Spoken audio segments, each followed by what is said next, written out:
आइए अगला जो कोशिका हम लोग का पादप कोशिका का हम लोग जान गए और हम जानते हैं जंतु कोशिका को। पादप और जंतु दोनों को जान जाएंगे, दोनों का चित्र, तो हम उसके बाद पढ़ लेंगे पादप कोशिका और जंतु कोशिका में अंतर, फिर हम लोग को पूरा क्लियर हो जाएगा कि क्या क्या होता है। आइए समझते हैं हम लोग क्या समझेंगे अभी। जंतु कोशिका, जंतु कोशिका अंग्रेजी में क्या बोलते हैं इसको? Animal cell. आ रहा है ना रे? ठीक है, ध्यान से देखते रहना वीडियो में आता है कि नहीं आता है। आगे बढ़ते हैं हम लोग। सबसे पहले जंतु कोशिका में क्या बनाते हैं? कोशिका झिल्ली। सबसे बाहरी परत को क्या कहते हैं जंतु कोशिका में? जंतु कोशिका कैसा रहता है? गोल रहता है भैया। कैसा रहता है? गोल रहता है, अंडाकार। ठीक है हो? ठीक। अब सबसे पहले हम लोग को गोल संरचना बनाएंगे जो कि कोशिका झिल्ली होता है ना भैया। ठीक है, पूरा आ रहा है? यहाँ आके देखो पूरा। ठीक, अब आगे बढ़ते हैं। उसके बाद सेंटर पे क्या रहता है? केंद्रक, जिससे कि नलिका के रूप में बना रहता है हम लोग का क्या? अंतःप्रदर्भी जालिका रे।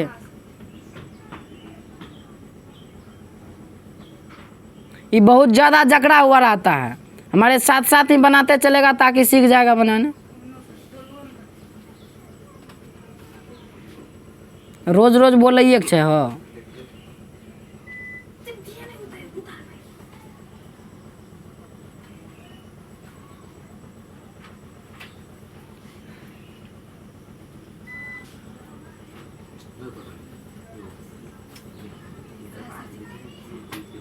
ठीक, ऐसे बना लेगा और इसके ऊपर भी इधर बना लेगा। ये पूरा तरीका से जकड़ा हुआ रहता है। इसके बारे में हम तुमको बता दिए हैं पूरा वाला वीडियो लेक्चर में ना। हाँ, वो तो देखना पड़ेगा। जिसको भैया को समझ में नहीं आ रहा है, जो सब बच्चा ऑनलाइन पढ़ रहा है, उसको वीडियो देखना पड़ेगा। अंतःप्रदर्भी जालिका वाला। इसका क्या नाम है? अंतःप्रदर्भी जालिका। और इसका पूरा नाम है अंतःप्रदर्भी जालिका। शॉर्ट में इसको बोलते हैं ER, या फिर एंडोप्लाज्मिक रेटिकुलम बोले तो ना।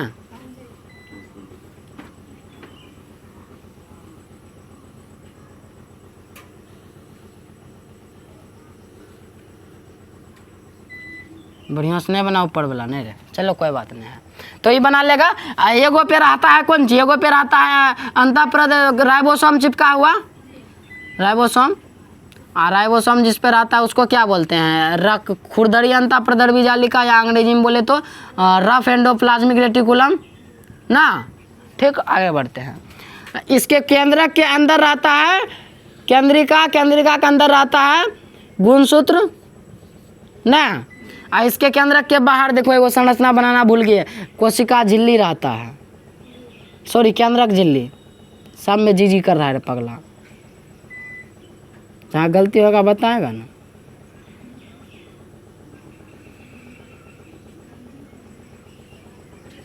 ठीक, ये हो गया केंद्रक। केंद्रक के सबसे बाहर केंद्रक झिल्ली। इसमें केंद्रिका, केंद्रक में केंद्रिका द्रव भरा रहेगा। ठीक, क्रोमोसोम या गुणसूत्र रहेगा केंद्रिका में। ठीक, ये इतना बात समझ में आया। अब देखो इसमें बहुत सारा कोशिकांग भरा रहेगा। ये भी एक प्रकार का अंतःप्रदर्भी जालिका भी कोशिकांग ही हुआ, जो कि केंद्रक के पास रहता है। ये अंतःप्रदर्भी जालिका के ही संपर्क में रहता है गोल्जी का। क्या रहता है भैया? गोल्जी का। तो गोल्जी का हम लोग ड्रॉ करते हैं पहले संरचना को कुछ इस प्रकार से। छाड़ समान मुड़ी हुई संरचना रहता है जिसको कि हम लोग बोलते हैं डिक्टियोसोम ना। हाँ, अरे अरे अरे, ये तो मतलब बहुत बड़ा कर दिए।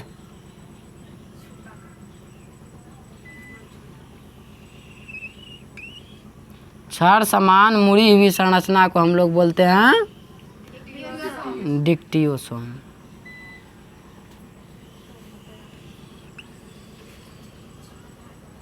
ठीक, दोनों पट्टी रहता है निकलल। ऐसे ऐसे बनाते चलेगा। इसके ऊपर आता है गोल्जी का द्रव भरा हुआ इसके बीच में, गोल्जी द्रव। ठीक, ये हो गया अपन गोल्जी का। उसके बाद हम लोग बनाते हैं लाइसोसोम। चलो यहाँ पे लाइसोसोम बना लेते हैं, जिसको आत्मघाती थैली या पाचन करता है, जो कि कोशिका का गोल्जी का परिवहन करता है अंतःप्रदर्भी जालिका, इसके नली को बनाए रखता है। सिस्टरनी, आगे बढ़ते हैं। माइटोकॉन्ड्रिया बना लो कई जगह, जो कि ऊर्जा प्रदान करने का काम करता है। इसके अंदर क्रिस्टी डाल दो, माइटोकॉन्ड्रिया के अंदर क्रिस्टी। ठीक, इधरो बना लो माइटोकॉन्ड्रिया, कई जगह रहता है।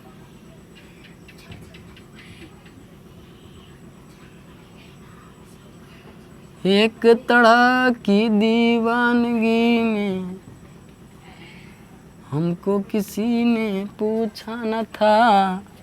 लाइसोसोम कहीं कहीं डाल दो। सबका है भैया, छोटा छोटा, सबसे छोटा कोशिका में सबसे छोटा वाला भाग को क्या बोलते हैं? है हो राइबोसोम। हाँ, ये हो गया राइबोसोम ना, बहुत छोटा रहता है, बहुत छोटा रहता है, बहुत छोटा। ठीक, राइबोसोम। ठीक, और यही राइबोसोम जाके चिपक जाता है अंतःप्रदर्भी जालिका को, तो उसका नाम पड़ जाता है खुरदरी अंतःप्रदर्भी जालिका। ठीक, और क्या होता है भैया, क्या इसमें तारक केंद्र भी होता है? तारक केंद्र शॉर्ट में हम बना देते हैं, तुम लोग डिटेल में वाला वीडियो में बताए थे तारक केंद्र के बारे में, सेंट्रोसोम जिसको बोलते हैं अंग्रेजी में। और क्या सब होता है भैया इसमें? हरित लवक तो इसमें नहीं होता है। अरे बताओ भाई।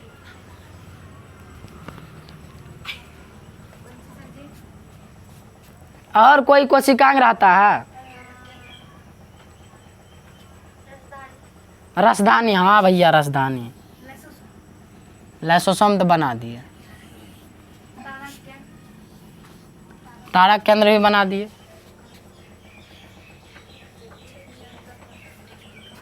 और एक आध गो रहता है तो बताओ।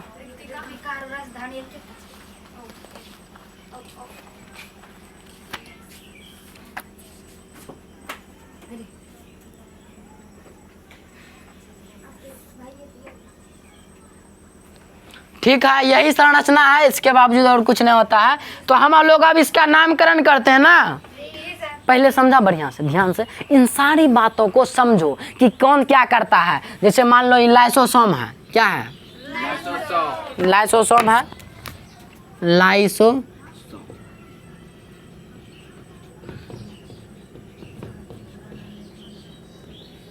लाइसोसोम। ये कौन सी है? माइटोकॉन्ड्रिया। कॉन्ड्रिया।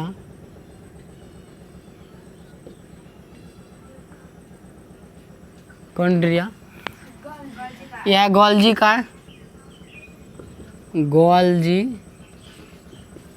का है, या गोल्जी उपकरण जिसको बोलते हैं, या गोल्गी एपैरेटस अंग्रेजी में बोलते हैं। ये हो गया अपन, ये पूरा हो गया अंतःप्रदर्भी जालिका, अंतःप्रदर्भी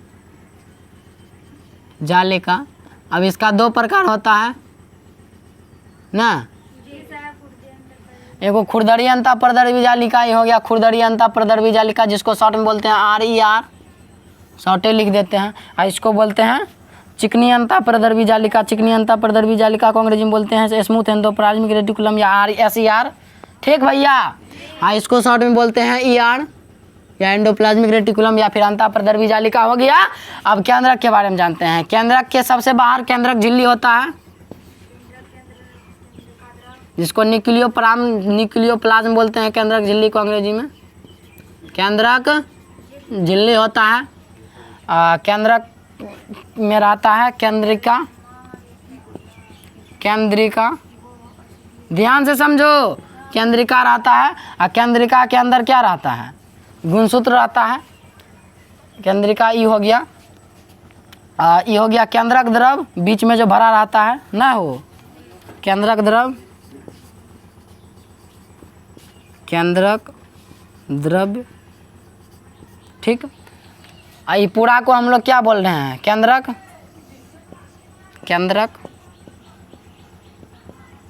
ये चारों को, तीनों को सम्मिलित रूप से केंद्रक बोल रहे हैं। ये क्या है? रिक्तिका या राजधानी, रिक्तिका या राजधानी।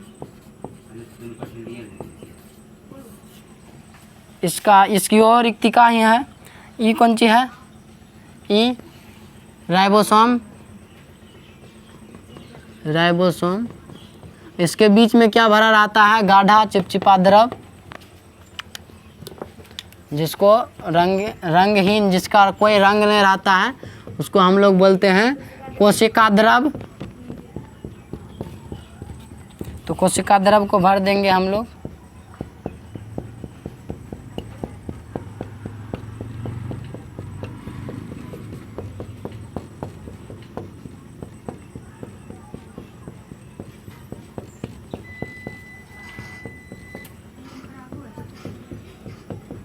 इस प्रकार से छोटी छोटी संरचना दे के भर देंगे हम लोग इसको। उसके बाद हम लोग इसके बारे में डिटेल से भी समझेंगे कुछ देर बाद। पहले इसको बनाओ, हमारे साथ साथ ही बनाते चलेगा भैया।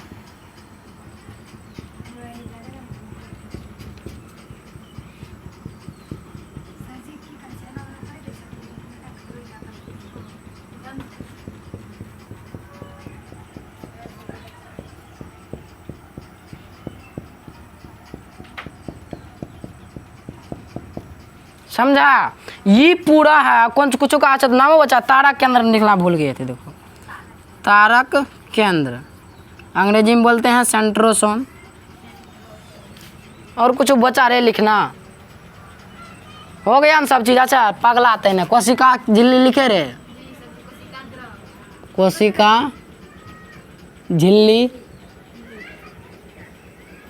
जिसको कोशिका प्लाज्मा झिल्ली या फिर साइटोप्लाज्म, सॉरी सेल मेम्ब्रेन बोलते हैं। शॉर्ट में इसको सीएम कहते हैं ना, प्रधानमंत्री वाला सीएम ने, सेल मेम्ब्रेन वाला सीएम। इसका द्रव जो अंदर जो द्रव भरा रहता है उसको कहते हैं कोशिका द्रव, कोशिका द्रव। ठीक है हो भैया? यहाँ तक अला समझ में? देख ला, कामवा के देख ला का काम करे था। केंद्रक ये पूरा कोशिका को कंट्रोल करेगा, यानी कि नियंत्रण करने का काम करेगा। ये सब मुख्य रूप से क्या करता है? नियंत्रण का काम करेगा। उसको कंट्रोल मतलब हेरे तो है उन्हें, जो हेरे तो है ऊर्जा बना, हेरे तो है प्रोटीन बना, हेरे तो है विभाजन कर, सब के आहते रहेगा। आने का काम यानी नियंत्रण करने का काम पूरा कोशिका को कौन करता है? केंद्रक। और इसमें जो भी पदार्थ है उसका पाचन करने का काम कौन करता है? पाचन करने का, या पाचक थैली जिसको बोलते हैं, या सबको मतलब कि जिसमें 24 प्रकार का एंजाइम रहता है जो कि आत्महत्या करता है अपना, जिसको कि आत्मघाती थैली भी बोलते हैं। आत्मघाती थैली, उसका क्या नाम है भैया?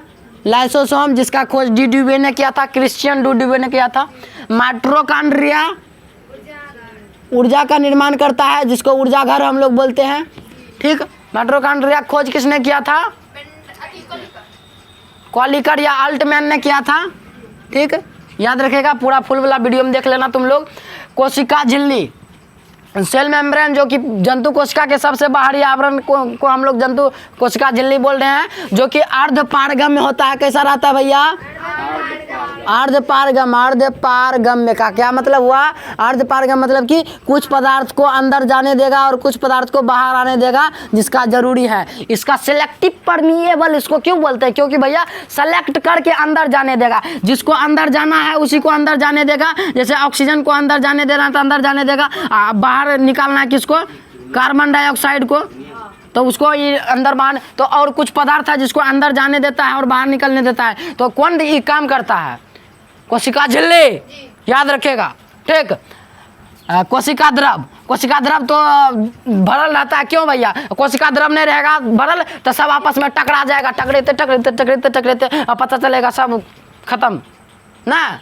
समझा? तो केंद्रक समझ गए हम लोग, माइटोकॉन्ड्रिया समझ गए। अब गोल्जी का समझो, पूरा शरीर में परिवहन करने का काम करेगा। क्या करेगा? परिवहन। परिवहन मतलब ट्रांसपोर्टेशन, मतलब कि एक पदार्थ को दूसरे पदार्थ, मान लो कोई चीज़ यहाँ है और इसको यहाँ लाना है, यहाँ लाना है, तो यहाँ से यहाँ लाने का काम कौन करेगा? गोल्जी का परिवहन करने का काम कर रहा है। यहाँ तक बात समझा? ठीक है भैया। मतलब पूरा कोशिका में इधर से उधर किसी को लाना है, मान लो ऊर्जा किसी और को देना है, या विभाजन कहीं और करना है, या प्रोटीन कहीं और से लाना है, वसा का निर्माण करना है, कार्बोहाइड्रेट को इथिन बदलना है, सब का काम कौन कर रहा है? गोल्जी का कर रहा है। ठीक है, अब देखो तो कोशिका विभाजन करेगा, कोशिका का विभाजन करेगा कौन? तारक केंद्र, मतलब कि तोड़ने का काम करेगा, 1 से 2 बनाने का काम करता है तारक केंद्र। अब पानी का संतुलन, पानी का संतुलन कौन करेगा? जैसे हम पानी पिए तो कहाँ जाएगा पानी? रसधानी या रिक्तिका के अंदर जाएगा, समझा? अंतः प्रदर्भी जालिका तो उसका मतलब कि अथी बनाने का काम करता है, मजबूती प्रदान करता है एक प्रकार से, समझा? तो राइबोसोम क्या करता है? प्रोटीन बनाने का काम करता है। प्रोटीन की फैक्ट्री किसको बोलेंगे? तो राइबोसोम को बोलेंगे। तो यही सारा क्रिया है जो कि इसके अंदर संपन्न होता है। ER या फिर एंडोप्लाज्मिक रेटिकुलम का पूरा नाम हो जाता है अंतःप्रदर्भी जालिका। इसी का 2 प्रकार होता है, जिसपे राइबोसोम जाके चिपक जाएगा, चिपक जा तो हो जाएगा, और उसको हम लोग बोल देंगे रफ एंडोप्लाज्मिक रेटिकुलम या फिर खुरदरी अंतःप्रदर्भी जालिका। और जिसपे राइबोसोम नहीं चिपकेगा उसको बोलेंगे स्मूथ एंडोप्लाज्मिक रेटिकुलम या फिर SER शॉर्ट में। यहाँ तक बात समझ में आया भैया? पूरा समझा? अब इसको छापो बढ़िया से, धीरे धीरे स्टेप बाय स्टेप, उसके बाद हम लोग आगे बढ़ते हैं।